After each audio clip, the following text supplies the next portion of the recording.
नमस्कार मंडळी, Mumbai to Pandharpur bike राईडच्या या सिरीजमध्ये तुमचं स्वागत आहे. आपण पोचलो होतो पुण्यामध्ये. मुंबई टू पुणे हा प्रवास आपण कसा केला हे मी आपल्या पार्ट 1 मध्ये दाखवलेला आहे आणि या भागामध्ये आपण पुणे टू पंढरपूरचा प्रवास दाखवणार आहे. या प्रवासामध्ये आपण बरेचसे रोड एक्सप्लोर केले आणि बरेचसे ड्रोन शॉटसुद्धा काढले. तर ते सर्व पाहण्यासाठी हा व्लॉग शेवटपर्यंत पहा.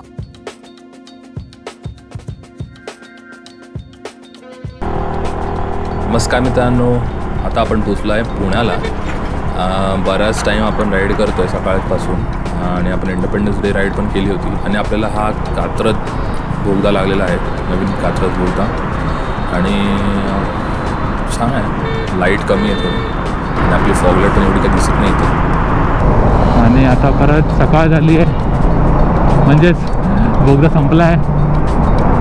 वेगळाच फील होता तो बोगदातून बाहेर पडायला. वा, ऊन लागलं परत. आपलं आतमध्ये मस्त थंड वाटत होतं.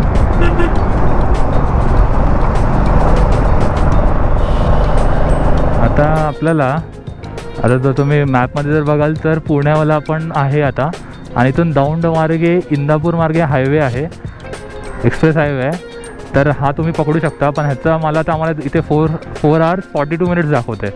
आणि आपला हा पलटण आणि अकलूज मार्गे रोड आहे, तो त्याचं काम चालू आहे थोडंफार, पण 3 hours 49 minutes म्हणजे 1 तासाचा डिफरन्स दाखवत आहे. तर आम्ही विचार करतो की फलटण मार्गे जाऊ, अकलूज मार्गे, कारण की 1 तास वाचेल आपला. आणि प्लस एवढं काय मोठं काम नाही चालू आहे, म्हणजे मूव्हिंग आहे. तर मग आपण जाऊ शकतो, बाईक आहे तर आपलं आरामात जाऊ शकतो. थोडं मध्ये मध्ये काम चालू आहे. सो आपण आता तो मार्ग निवडतो आहे इथून निघण्यासाठी. आता आपण थोडं चहा प्यालो आहे, आता इथून निघूया पुढे. आता आपण जो मार्ग निवडला आहे तिकडे थोडं काम आहे रस्त्याचं चालू, त्यामुळे थोडं ट्रॅफिक तर दिसतं आहे मला. प्लस रस्ता पण थोडा खराब आहे, बट बाईकसाठी तर मॅनेजेबल आहे. कारसाठी थोडा प्रॉब्लेम होऊ शकतो. So choose your road wisely. तुम्ही तो इंदापूरवाला हायवे पण पकडू शकता जर तुम्हाला हा असा काहीसा रोड आवडत नसेल तर. बट आता मला तरी ओके वाटतं. आता पुढे बघू अजून चांगली कंडिशन येते का वर्स कंडिशन येते.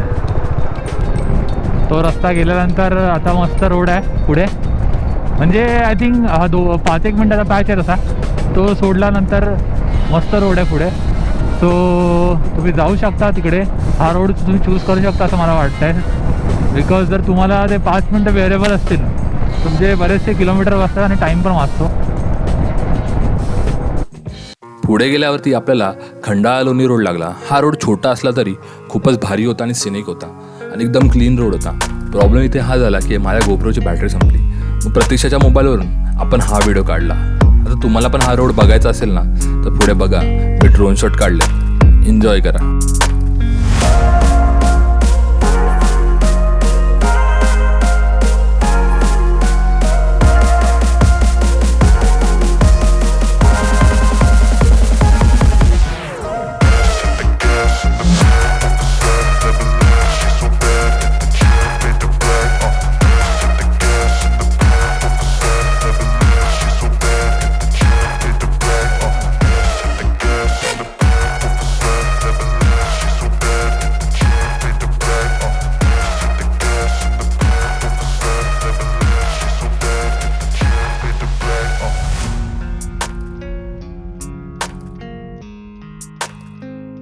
मधून पुण्यावरून पंढरपूरसाठी आतमध्ये एक रोड जातो असला, तेव्हा माझ्या गोप्रोची चार्जिंग बंद पडलेली, त्यामुळे हा रोड तुम्हाला दाखवता नाही आला.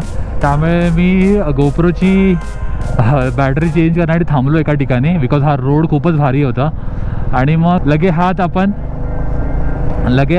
ड्रोन शॉट्स पण काढले. इकडे मस्त आले ड्रोन शॉट आणि हा रोड पण मस्त आहे, तुम्ही बघू शकता. आणि आमचा डिसिजन मला असं वाटतं की वर्थ होता इथून येण्याचा, बिकॉज हा रोड आपल्याला अनुभवायला भेटला. मजा आली या रोडवर राईड करायला.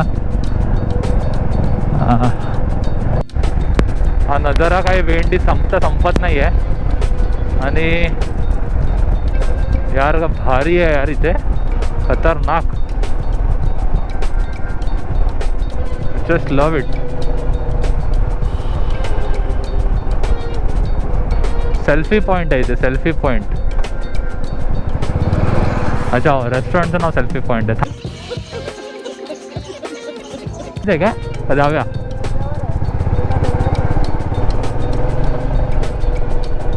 जाऊया ते हॉटेल जवळ आहे ना.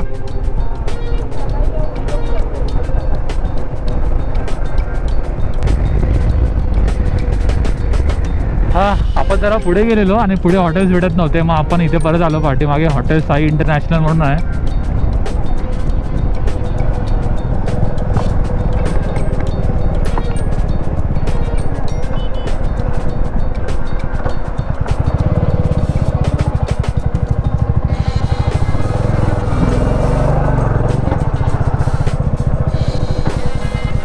पार्किंग कुठे आहे?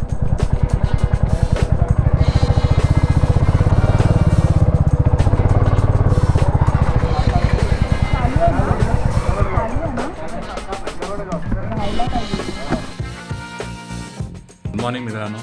तर आज आहे आपला दुसरा दिवस राईडचा आणि आपण आता आहे एका हॉटेलमध्ये. वीर धरण म्हणून आहे इथे समोर, त्याच्या समोरच आपलं हॉटेल आहे आणि आपण स्टे केला होता. आणि इथून आता पंढरपूर आहे अराउंड 172 and 170 किलोमीटर असेल आय गेस. ठीक आहे.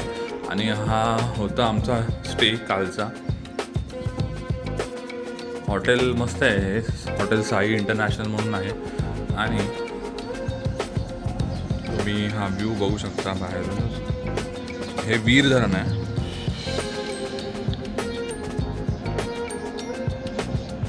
मस्त असा व्ह्यू आहे. आता आपण इथून निघूया आणि काही फोटोज वगैरे काढू आपण इथे या धरणाच्या इथे. आणि मग पुढे जाऊन आपण अजून एक डेस्टिनेशन आहे, ते लागतं आपल्याला मध्येच अकलूजला, तर तिकडे जाणार आहे. तर ते बघण्यासाठी पूर्णपणे हा व्हिडिओ बघा शेवटपर्यंत. सो आता भेटूया पुढे.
यापुढे काय घडलं हे पाहण्यासाठी माझ्या चॅनलला सबस्क्राईब करा आणि बेल आयकॉनवर प्रेस करा, सो दॅट तुम्हाला नेक्स्ट व्लॉगचं नोटिफिकेशन नक्की येईल. तर भेटूया नेक्स्ट व्लॉगमध्ये. तोपर्यंत stay tune to my channel. धन्यवाद.